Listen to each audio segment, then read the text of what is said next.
You're very welcome back to the show. It is the 1st of May and we have invited our resident folklorist Shane Lahan to talk us through some of the old customs and traditions associated with it. Yeah, I'd imagine, Shane, there's lots of old pishoga with this day as well, is there? Listen, Daddy, we've been talking about fairies, changelings, women turning into hares and so on. But today is something very special because we often forget about the great tradition of the May bush.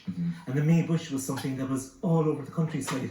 I've been researching and looking at them for years. I never actually saw one until one day I was driving up to Kilkenny, up to Marla's sister Anya, and near Inchteague, and I saw a May bush outside someone's house. I stopped the car, immediately got out, camera, took a photograph because I was so intrigued by these. This is here, Shane, is it? And look, this is one I made earlier. I put this together the last few days, and it's a fantastically complicated and interesting part of our tradition. They look like the May bushes in general. Exactly. The first thing to do anyway is to get the right. You need to get something in bloom, in blossom. Normally, it's either the blackthorn or the hawthorn, the skeoch-gall. I went out looking for a piece of hawthorn, which was the May bush essentially. That's not out That's yet. the white one, isn't it? Yeah, they're in bloom all over the countryside. Are you not supposed to stay away from them? You're meant to keep them outside, essentially. Yeah. Don't bring them into the house as such. Keep them outside the house. That was always the tradition. But what they did then is they brought it back in. They either put it out near the doorway, over the door, in front of the doorway, sometimes up on top of the manure heap in front of the cow house or the byre, because that was going to protect the milk and all of that sort of idea.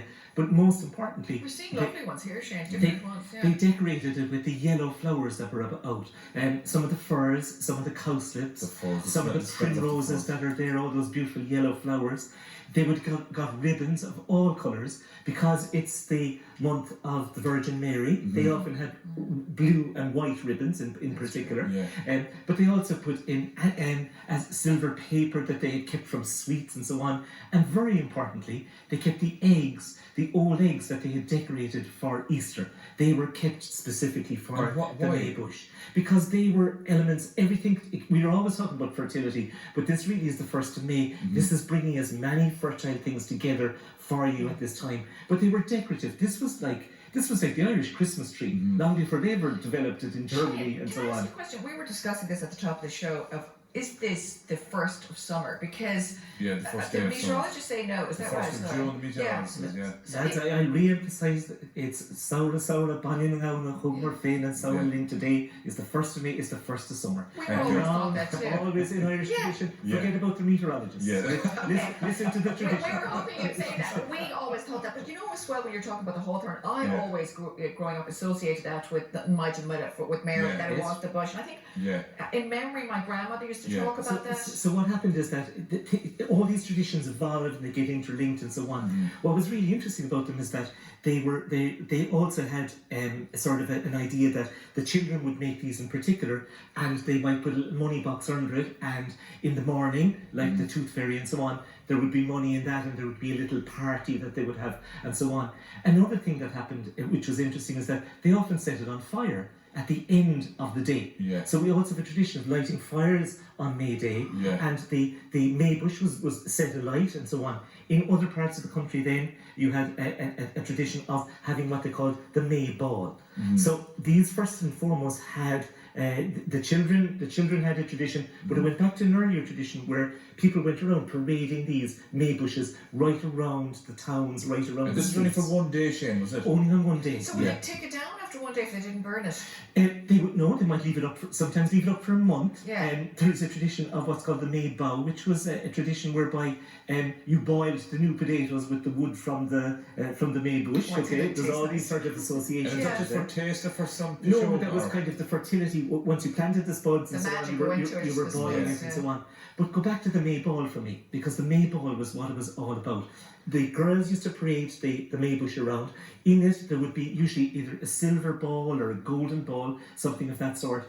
And the boys would often contest for these. Now, this picture here I got from my great old friend and colleague Clodagh Doyle in the museum up in the Museum of Country Life, and these were the hare hurling balls, and these are something which is quite before they ever covered it with leather, the sliotar, lacquer, it being the cover for the ball. These were made in a way with hair, often horsehair, which was woven.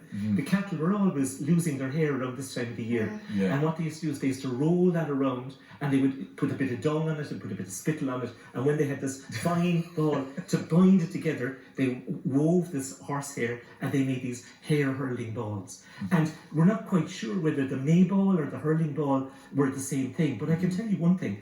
On May Day, the lads in the village would all contest for the May ball, and it was usually presented by someone who was already married at Shrove. They would go along, they would knock on their door, people who were married, they would send out the May ball, okay? The May ball would be given to them, and the young bucks then would go out and they'd hurl away for the day. Now, long before the establishment of the GAA on the 1st of November 1884, hurling was a wild affair. In fact, there was hurling in Kerry, there was hurling all over Ireland. There's a play between, the pitch was kind of a parish, was it? That's right. It was sometimes called goaling, and sometimes you had 200 people playing a game of hurling. Did they have girls? Oh yes, Well, they had the come-ons, and they would. Were they like the come-ons we have now? No, Well, were they more kind of? They didn't have as big a boss. They were long, and we think they go back to kind of herding sticks and different things for hunting. But what year are we talking about here? Okay, we're talking certainly about late 18th, early 19th century. And in fact, we have accounts from Kilkenny, from Aulif O'Sullivan, the great school teacher from Callan in County Kilkenny, of people actually hurling for a wife. You know, people who would win that particular game. And you can imagine there was the Queen of the May, she was the girl who'd been picked out, and the young lad who was going to win the hurling game, win the May ball, he was the one who was going to gain his wife in the future. My goodness. So they actually got married? I suppose they would have been attracted to each other, and if he was the fine athletic buck and she was the good looking girl, it was kind of a match made. Like Larry Corbett meets the Rosa Tralee or something. But it's an incredible sort of tradition, an incredible sort of idea, and it occurred not just in the countryside. There's a distribution from Wexford right up places like Carlow, Laois, Kilkenny, right up to Meath, Westmeath, up into Cavan, Monaghan, into Dublin as well. In fact, the whole May bush tradition in the May, was huge, and it kind of has died out. And what I'd be really interested for young kids, I have 4 special grandchildren, Josh, Izzy, Sam, and little baby Ella, and what I'd love them to do now today, the 1st of May, and in fact all the children in the country, is to take out a branch from their garden or whatever, decorate it, put it outside the house, and let's use the old tradition in honour, let's say, of all the frontline workers. We have to do it today, don't we? Oh, absolutely. Plenty of time. You're right, Shane. Start the tradition now. And what about nettles? Is there association with nettles? There is. There's a wonderful reference by Mr. and Mrs. Hall who come to Ireland in the 19th century, and they tell us that on May Day, the all this sort of toing and froing, all this matchmaking and so on that was going on, that the young boys and girls used to go around with nettles and they used to sting each other, which wasn't actually very nice. And they refer to it, giving it a kind of an English term, they call it Nettlemas. So Nettlemas being the first of May. Michaelmas, Christmas. And Nettlemas. But also why were they stinging each other? But it's a kind of a game, if you like, and you game. definitely get someone's attention if you were But more than that, you would always have 3 feeds of nettles in the month of May. And people would make nettle soup, and there's plenty of iron, and this was to cure the body of its rheumatics after the winter and all of those sort of things. Nettles are very curative absolutely properties. Superb. So nettles are, and there are plenty of nettles around. Anyone who's doing their garden at the moment will see all the lovely new fresh nettles. And actually, it's interesting, probably because the best part of the nettle is for use in kind of the old kind of remedies was the early nettle, wasn't it? The young nettle. That's why. So that's why now. Yeah, and you can make nettle champ. You can mix it with your potatoes. You can do wash all your sorts hair of with things. nettle shampoo. Absolutely, it's incredible. So there are so many traditions that are there in and around May Day. It would be really nice to maybe make, as we have time, make the nettle soup or the nettle champ, take out the May bush, get the children to decorate it and put it up. Are there any bonfires on Law Belton? Absolutely. There are 3 days for bonfires in Ireland. Okay, there's the 1st of November, there's St. John's Eve, and of course there's May Day.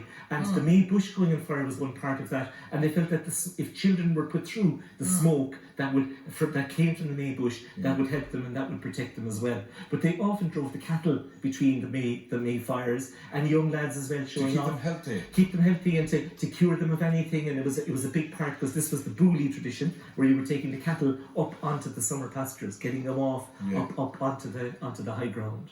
Shane, it's really fascinating when you think about it, and it would be lovely to revive. And thanks so much as always. And thank you, because I know you made this yourself, didn't you, for us? Well, listen, I was out late at night, up on top of ditches and doing that. But I think it's a lovely idea to bring it back and let people see what it really looks like. It just looks so good as well, like from a completely park tradition. Like it visually, it's beautiful. But no GA championships. It might be back to the May ball this year. That's right. You might be hurling in the street, the hurling, the 200 people hurling in the parishes. They have the proper slitters, those hair ones. Yeah. Shane, you're real lads. Great to see you. Now.